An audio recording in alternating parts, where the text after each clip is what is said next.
I have a mind like a grease pig. I simply cannot hold on to it no matter how hard I try.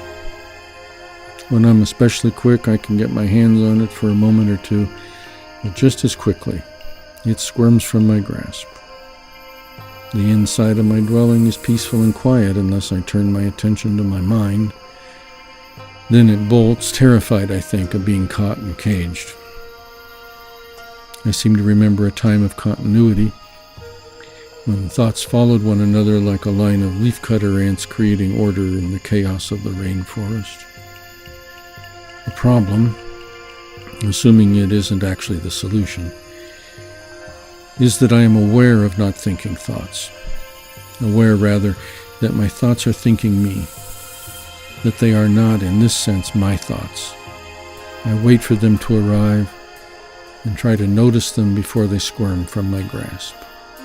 But where they come from, that remains a question I prefer not to try to answer, for fear of damming up the well of surprise. Were I in your place, I might ask, how do you know they aren't your thoughts? Which is really a relatively easy question to answer, since I know what my thoughts are like, or were like, since I spent the last 45 years taming them to be peaceful and quiet.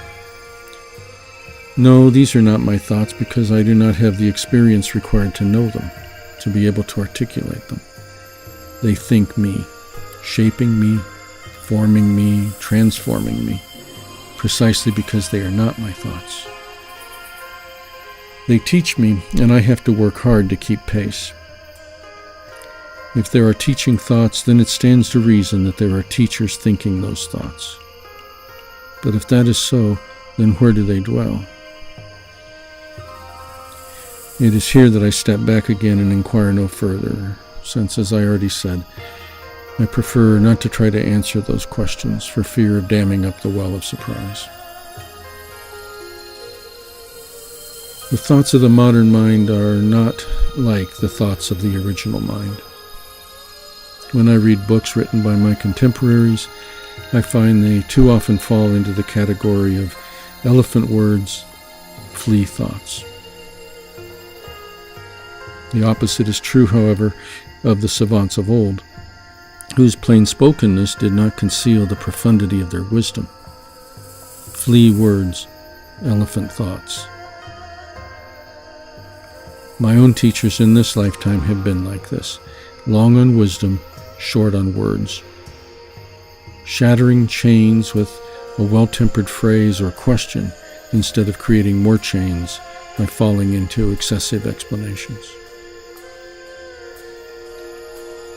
Herein lies the beginning of the way of the diviner, for it is the way of the great mystery, the path of the original mind, wherein past experience is not a precedent for future experience. It does not establish a set of assumptions and expectations that explain later experiences. To the extent that it is useful to reach conclusions about things, and that usefulness is questionable, those conclusions ought to be treated as opinions that need to be constantly challenged and changed readily. Easier said than done, of course. The modern mind is absolutely filled with explanations. Our own, yes, but those handed to us by family and culture even more so. All of which block our direct perception of the great mystery. The original mind, the diviner's mind, enters each moment without preconception and with a profound sense of open-hearted wonder.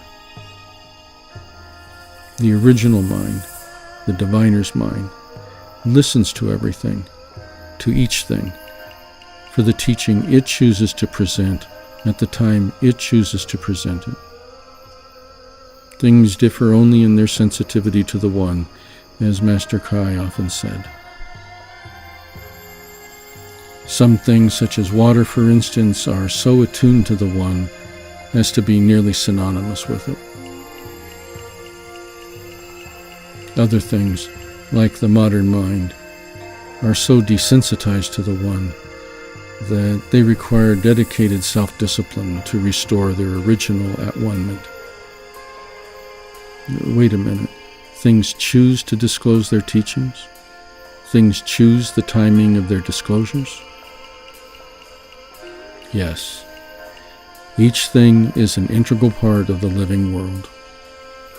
The world has a soul, and the world's soul is directly experienced as a knowing animal.